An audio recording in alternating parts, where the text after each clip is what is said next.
मेरे प्यारे देशवासियों, नमस्कार।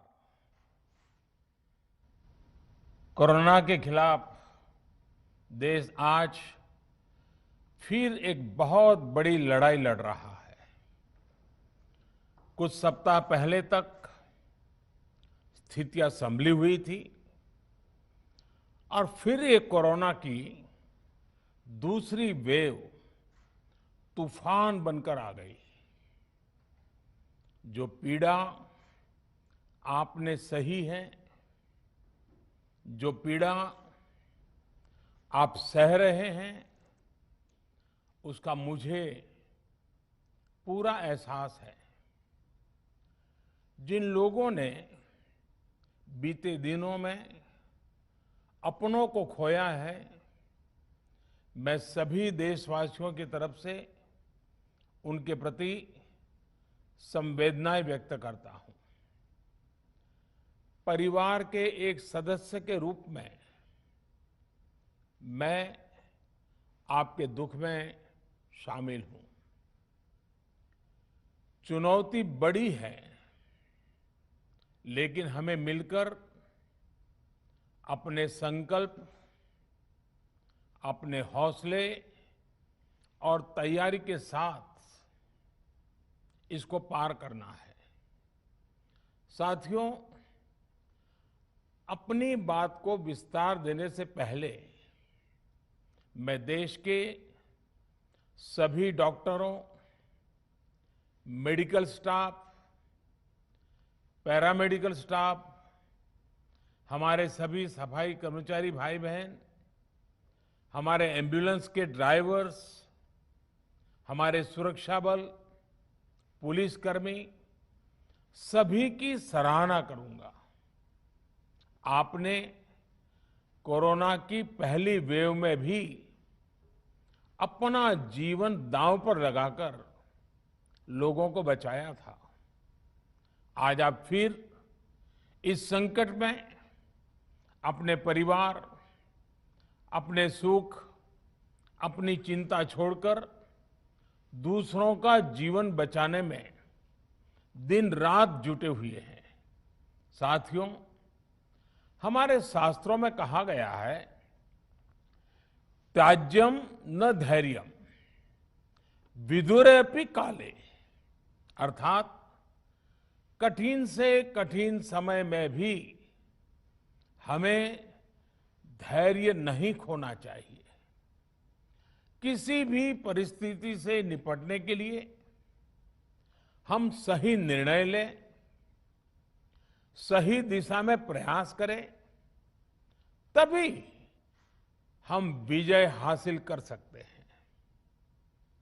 इसी मंत्र को सामने रखकर आज देश दिन रात काम कर रहा है। बीते कुछ दिनों में जो फैसले लिए गए हैं, जो कदम उठाए गए हैं, वो स्थिति को तेजी से सुधारेंगे। इस बार कोरोना संकट में देश के अनेक हिस्से में ऑक्सीजन की डिमांड बहुत ज्यादा बढ़ी है।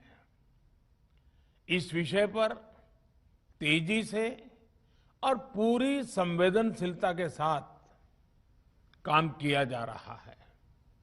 केंद्र सरकार, राज्य सरकारें, प्राइवेट सेक्टर, सभी की पूरी कोशिश है कि हर जरूरतमंद को ऑक्सीजन मिले।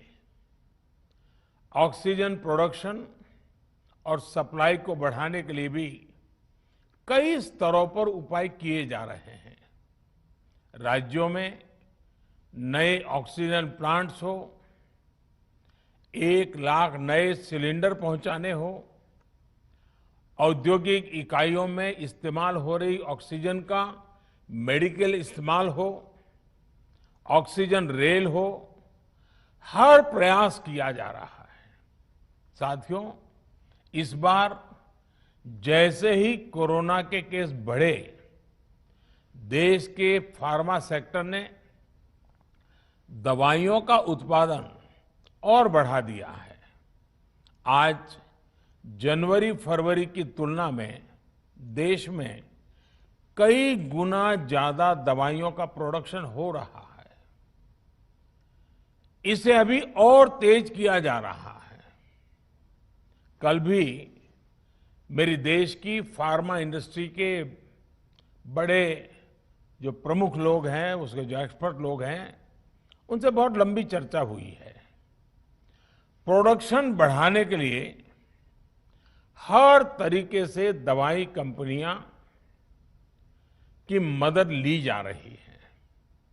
हम सौभाग्यशाली हैं कि हमारे देश के पास इतना बड़ा मजबूत फार्मा सेक्टर है जो बहुत अच्छी और तेजी से दवाइयां बनाता है। इसके साथ ही अस्पतालों में बेड की संख्या को बढ़ाने का भी काम तेजी से चल रहा है। कुछ शहरों में ज्यादा डिमांड को देखते हुए विशेष और विशाल कोविड हॉस्पिटल बनाए जा रहे हैं।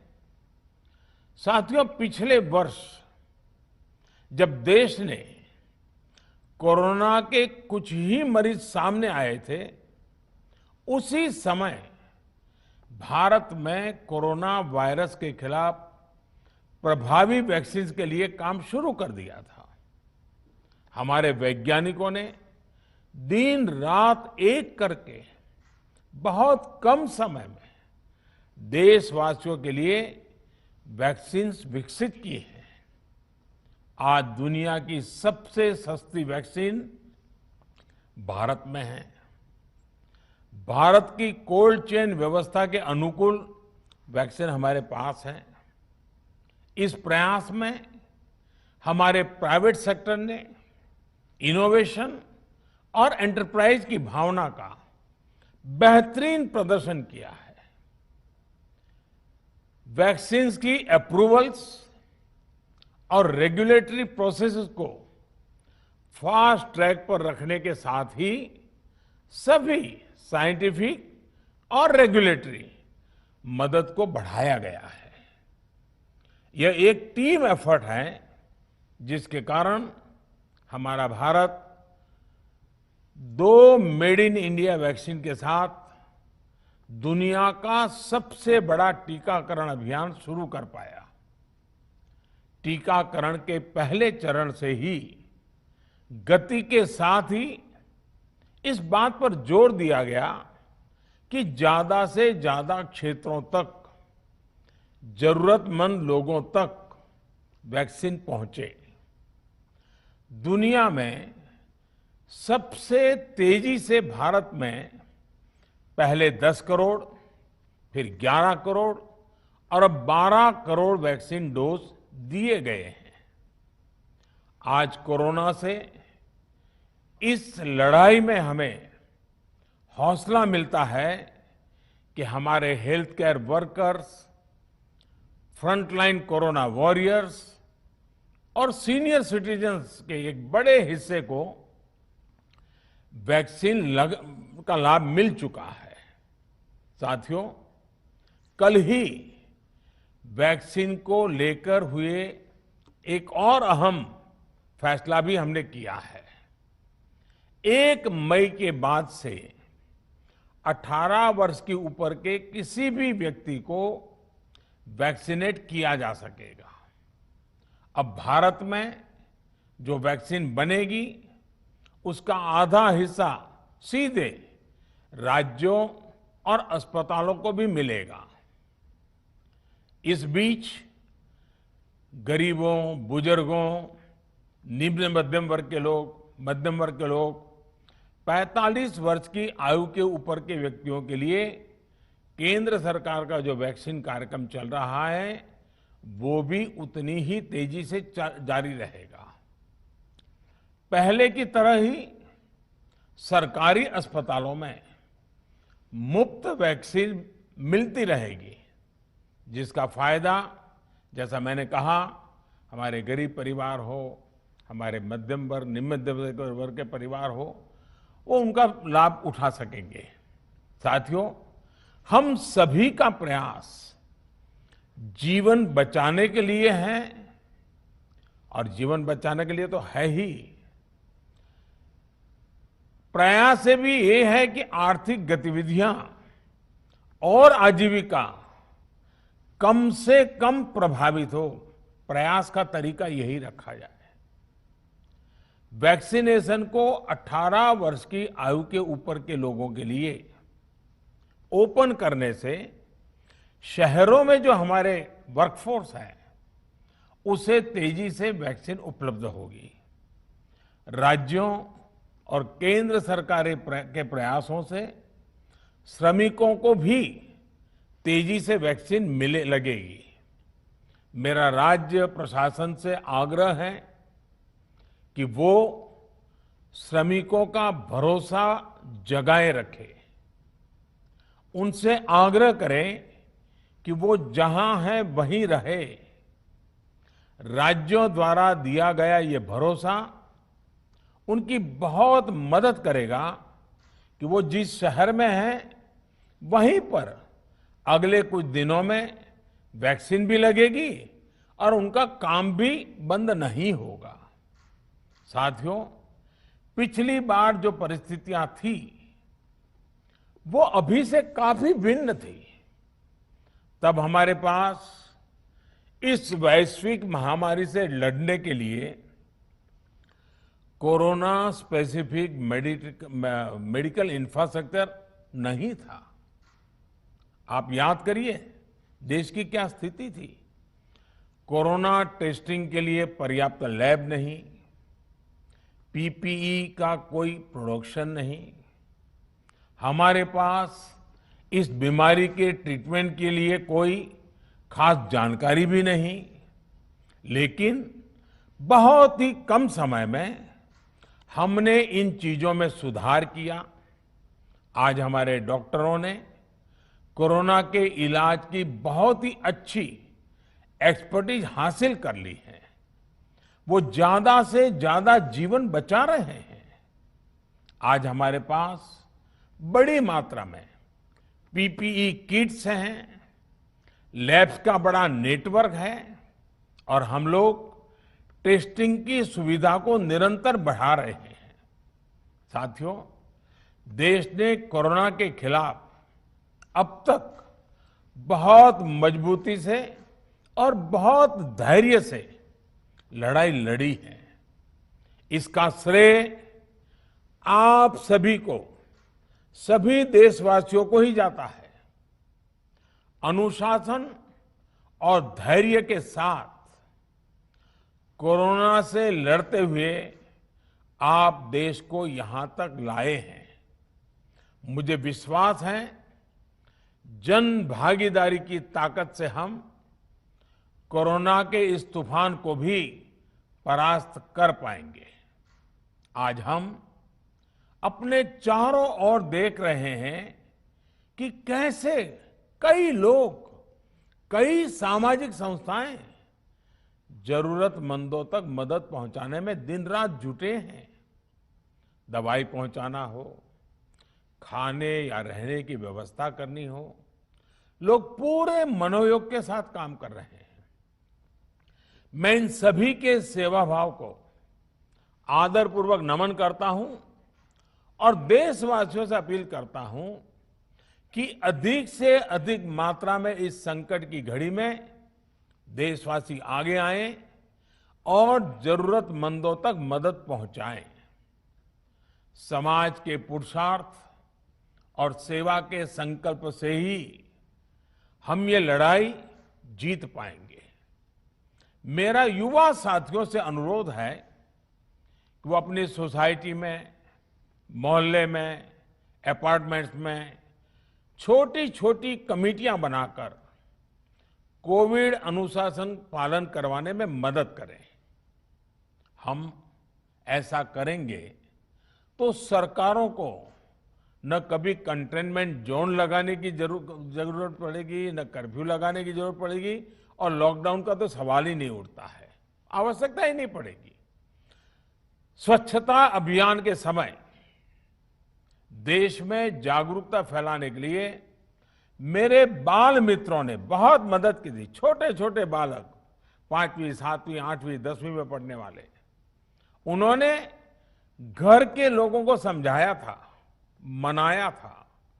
उन्होंने बड़ों को भी स्वच्छता का संदेश दिया था।